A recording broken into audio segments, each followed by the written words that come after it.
2. J'avais l'impression de me balancer à travers l'immensité de l'éther, suivant un rythme puissant et régulier. Des points étincelants paraissaient et s'éteignaient autour de moi. C'étaient, pensais-je, des étoiles, des soleils et des comètes flamboyantes qui peuplaient ma fuite dans le monde astral. Alors que j'atteignais la limite de la trajectoire décrite par mon corps, pour revenir en arrière, un coup de gong résonna. Puis je repris avec délice mon élan en sens inverse, et ce petit jeu continua pendant une période que je ne pouvais évaluer avec exactitude, mais qui me parut être une éternité.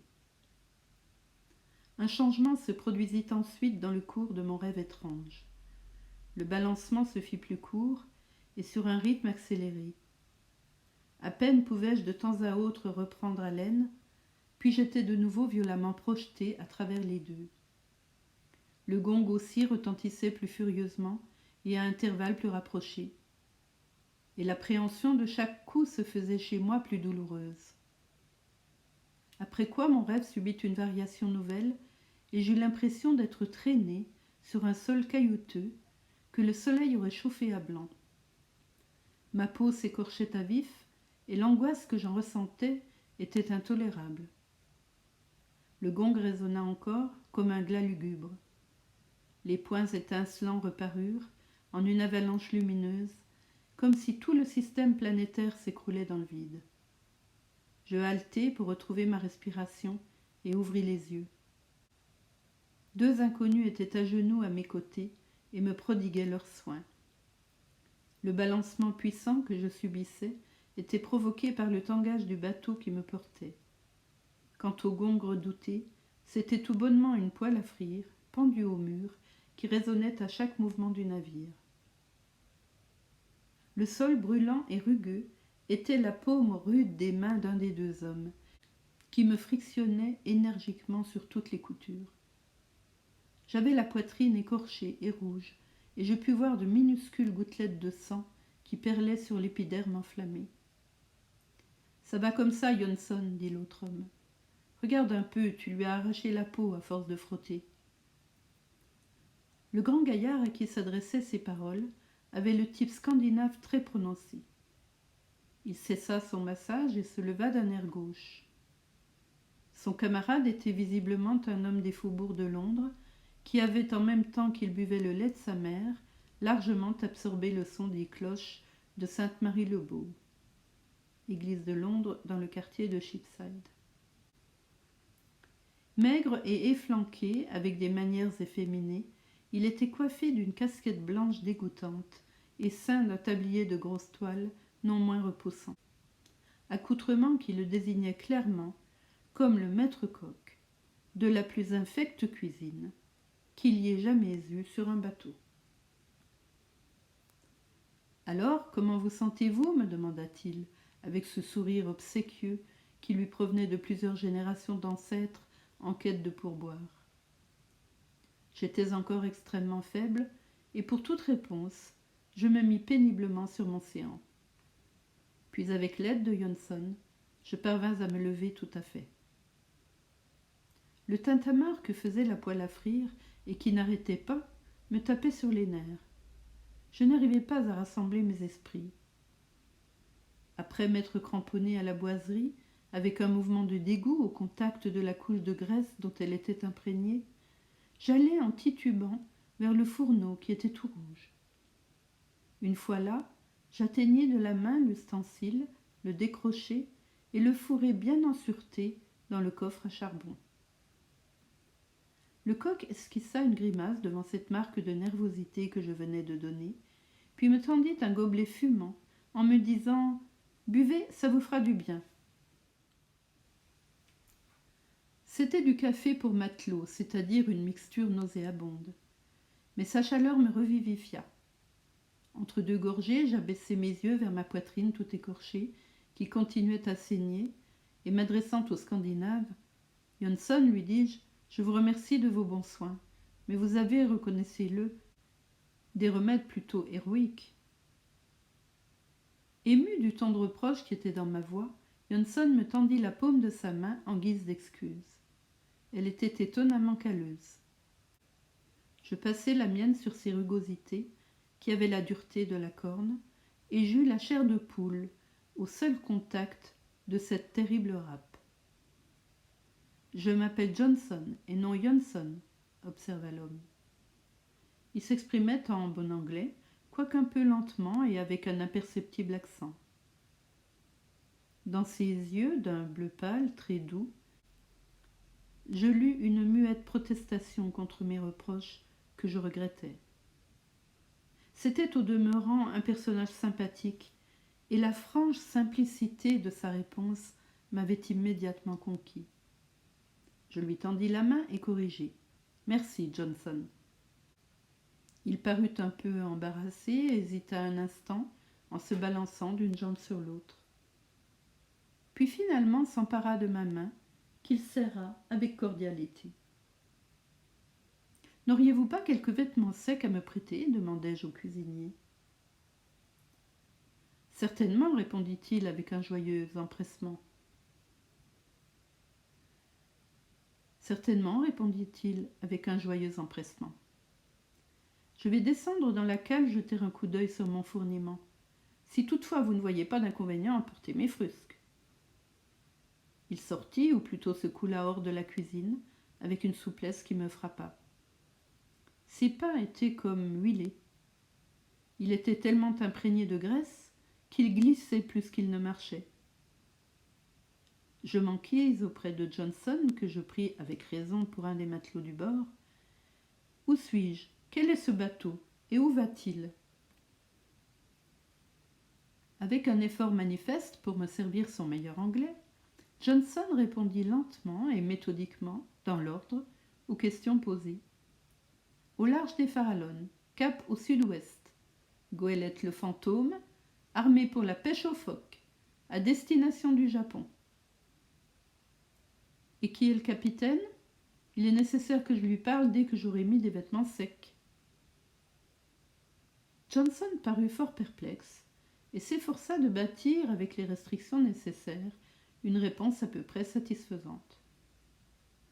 Le capitaine, dit-il, est Lou Larsen. Enfin, c'est comme ça qu'on l'appelle ici. Je ne lui connais pas d'autre nom.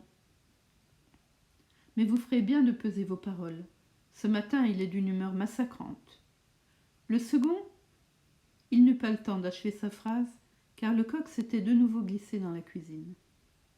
Au lieu de bavarder, Johnson, fit-il, tu ferais mieux d'aller en vitesse voir sur le pont si le vieux n'a pas besoin de toi, avec le caractère qu'il a.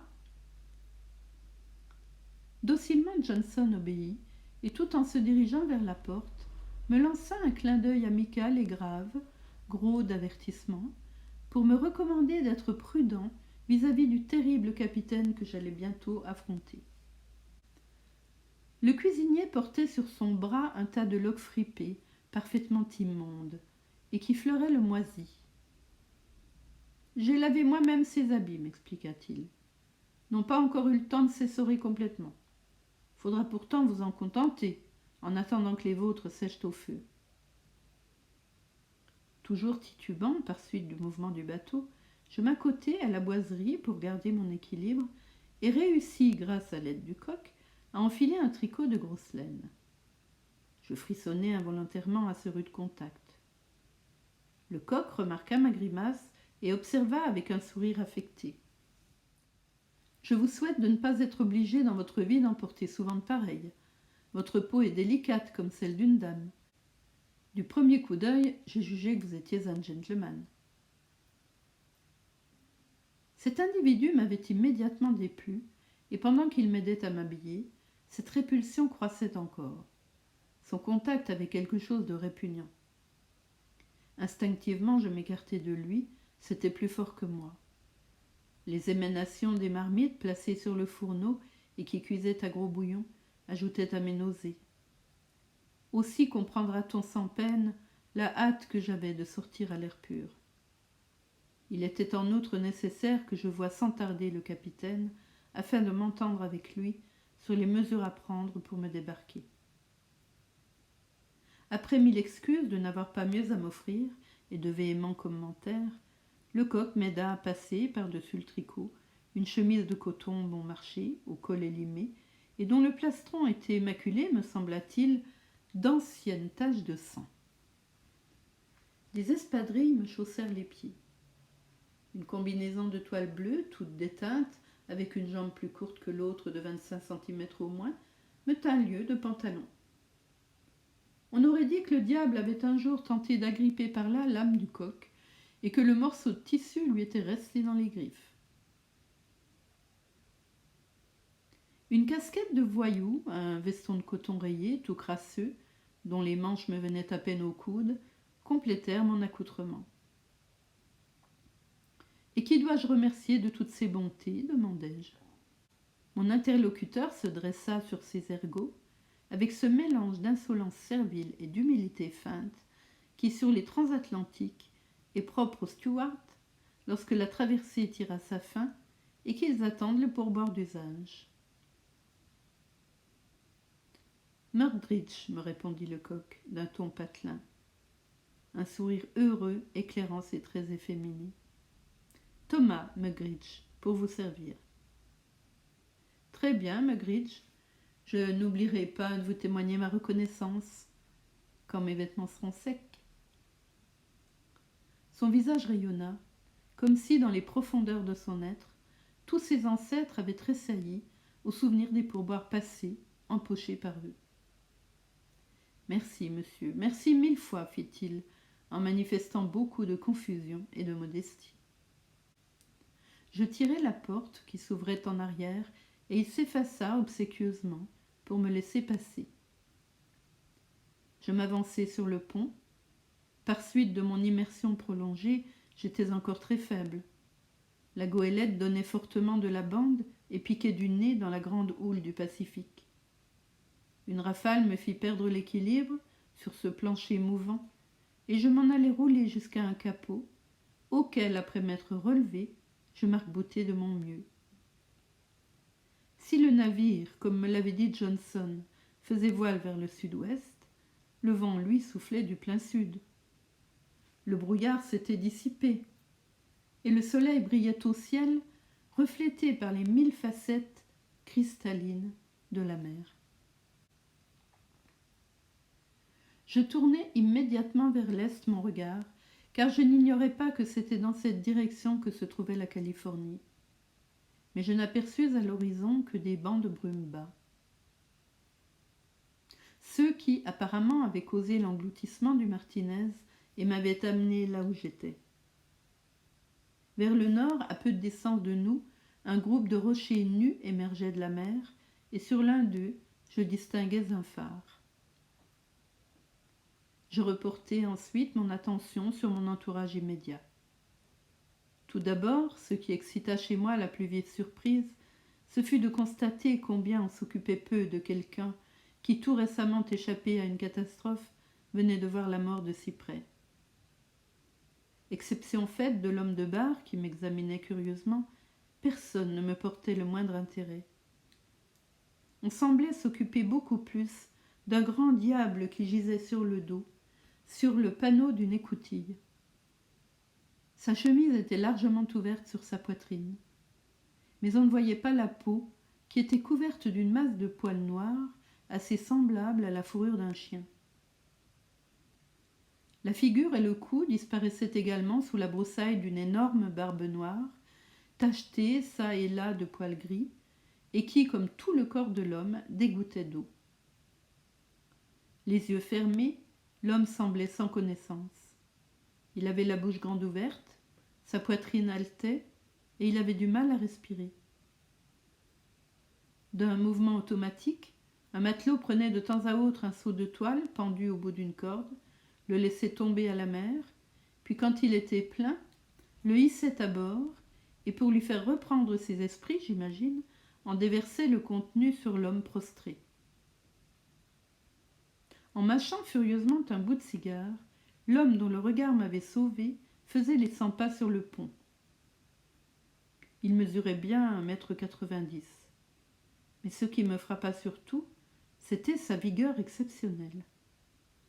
Large d'épaules et de poitrine, il ne donnait pas cependant une impression massive. Son énorme stature était souple et nerveuse, et il y avait en lui du gorille. Il évoquait par son allure et par son aspect cet homme préhistorique tel que se le forge notre imagination. Ce prototype des races actuelles, issu de lui, qui comme les singes gitait dans les arbres, et qui, dans sa force féroce et farouche, était l'essence même de la vie. Et cette vie semblait aussi tenacement inhérente au personnage que celle qui se manifeste encore dans le corps d'un serpent décapité, ou qui s'attarde dans un morceau informe de chair de tortue que l'on fait se recroqueviller ou frissonner au contact du doigt. Telle était l'impression de puissance produite par l'homme qui arpentait le pont de long en large. Solidement campé sur ses jambes, il frappait le plancher d'un pas sûr. Du balancement de ses épaules jusqu'au pincement des lèvres sur le cigare, il y avait dans le moindre mouvement de ses muscles quelque chose de décisif, où se trahissait une force d'indomptable domination. Mais si étonnante que parût cette force tangible, elle semblait en annoncer une autre, une force intérieure, plus formidable encore, qui dormait dans ce colosse et pouvait à l'occasion se manifester tout à coup, terrible comme la colère du lion ou le déchaînement de la tempête. Le coq, sur ses entrefaites, passa la tête par la porte de la cuisine. Il me fit un sourire encourageant, en même temps qu'il me désignait du pouce l'homme qui arpentait le pont, afin de m'indiquer que c'était là le capitaine, celui qu'il appelait le vieux, l'être redoutable à qui je devais m'adresser pour obtenir de lui l'autorisation de débarquer à terre.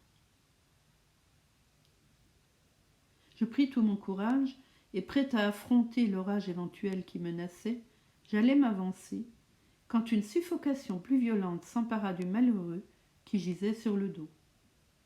Il se tordait et se tortillait convulsivement.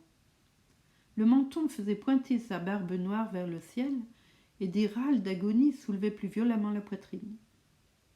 Je savais que sous les poils, la peau prenait une teinte pourpre. Loup Larsen interrompit sa promenade pour venir observer de plus près le moribond. Il le regarda avec attention et fit basculer du pied un seau de toile plein d'eau qui était en réserve, posé à côté de l'homme. Celui-ci commença à marteler les coutilles à coups de talon, raidit ses jambes en un suprême effort et balança sa tête de droite et de gauche. Puis les muscles se relâchèrent, la tête s'arrêta de rouler, la bouche exhala un long soupir qui semblait exprimer une profonde délivrance. Les mâchoires se refermèrent spasmodiquement et la lèvre supérieure se retroussa en découvrant une double rangée de dents jaunies par le tabac. Les traits se figèrent en une sorte de ricanement diabolique qui semblait narguer ce bas monde que l'homme venait de quitter. Et ce fut tout. Alors eut lieu une scène ignoble. Loup Larsen donna libre cours à sa colère, qui, tel un coup de tonnerre, se déchaîna sur le cadavre. Une bordée ininterrompue de jurons sortit de ses lèvres. Et ce n'étaient pas de méchants petits jurons, ni de simples expressions un peu vives. C'était une avalanche de blasphèmes, comme je n'en avais encore jamais entendu, percutant, incisif, odieux. Jamais je ne m'étais seulement douté qu'ils pussent exister. Et pourtant, en ma qualité d'écrivain, j'avais souvent usé de métaphores. J'en avais cherché et inventé qui m'avaient paru salées, mais ce n'était rien à côté de ce qu'il m'était donné d'entendre. Autant que je pus le comprendre, Loup Larsen était furieux, parce que l'homme qui était son second s'était flanqué à San Francisco, avant d'embarquer, une telle cuite qu'il en était mort. Or on était à présent en pleine mer, et le remplacer était impossible. Tous ceux qui me connaissent comprendront à quel point j'étais révoltée. Les grossièretés du langage m'ont toujours répugnée, et rien qu'à entendre ce que dégoisait Lou Larsen, j'étais malade.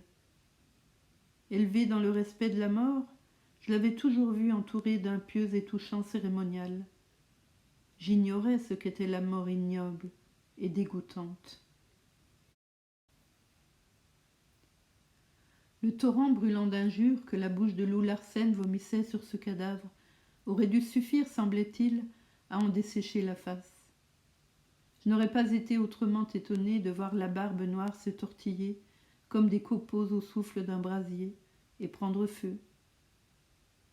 Mais le mort restait impassible devant l'insulte.